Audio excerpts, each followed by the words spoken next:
Today we're going to create some floor mats for we can buy this easily, but why are we doing it? Because we're DIYers and we like to do stuff ourselves. So this is my version of the trunk cover floor mats.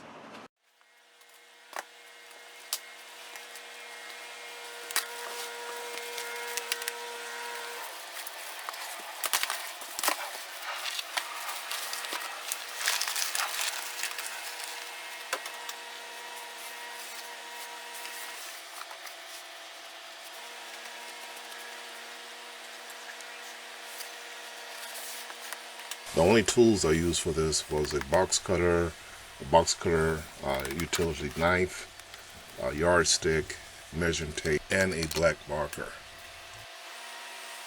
The tiles themselves are called multicolor interlocking foam tiles, which are 24 by 24 each, and in the package a quantity of 4 came in the package.